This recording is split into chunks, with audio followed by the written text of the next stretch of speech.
और जिनकी मृत्यु हुई है, पीड़ित परिवार को 10 लाख रुपया संबंधित एजेंसी के द्वारा उनको मुआवजा दिलाया जाएगा। सुपौल हादसे में मजदूरों को मिलेगा मुआवजा। मुआवजे की राशि से क्या ढक जाएगी बिहार सरकार की नाकामयाबी? बिहार के उप मुख्यमंत्री विजय कुमार सिन्हा ने मजदूरों के परिवार को दिया आश्वासन। क्या है मुआवजे को लेकर लोगों की मांग?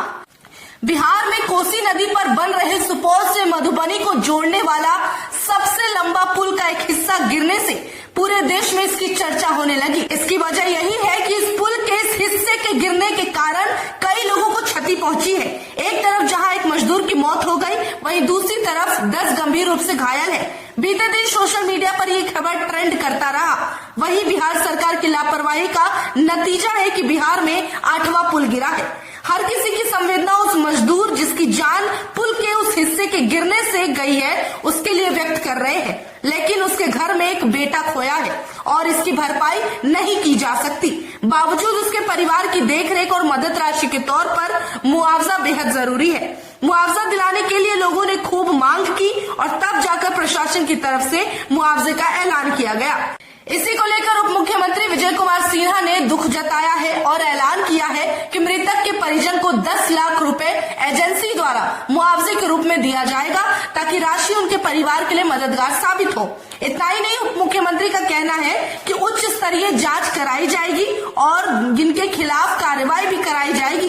एक बार आप उनके द्वारा बनाए गए उस वीडियो और दिए गए उस बयान को सुन लीजिए। कोसी नदी पर बन रहे बकौर पुल में सुबह सुबह हादसा हुआ है।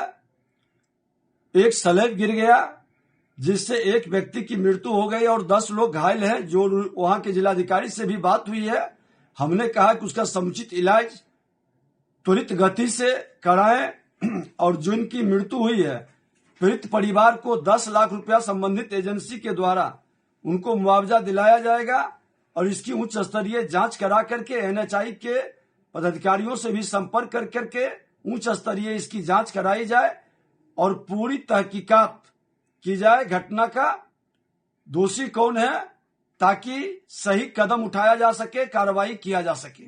गनीमत रही कि बिहार के अच्छे खासे नेता और दावेदार पार्टियां इस पर जहां चुप्पी साधे हुए हैं, कम से कम बिहार के उप मुख्यमंत्री ने देर सवेरी सही इस पर बात की है।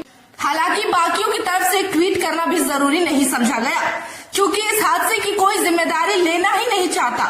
दूसरी तरफ बीते साल पुल जो गिरा उसके बारे में भी ना तो कोई जांच पड़ताल की गई और ना ही कोई रिपोर्ट सामने आई जिसके बाद किसी को जिम्मेदार ठहराया जा सके।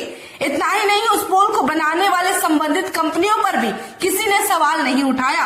ऐसे में सबसे बड़ा यही सवाल है कि मुआवजा देकर आप उसमें उस परिवार की मदद तो कर देंगे, लेकिन क्या वजह है कि आप उन कंपनियों पर कार्रवाई नहीं कर पा रहे? ऐसे ही पुल गिरने के मामले आने वाले समय में बिहार को ना जाने कितनी बार देखना पड़ेगा, क्योंकि किसी एक की गलती की वजह से किसी की जान जाएगी और सवाल पूछने पर कोई भी जवाब सामने से नहीं आएगा।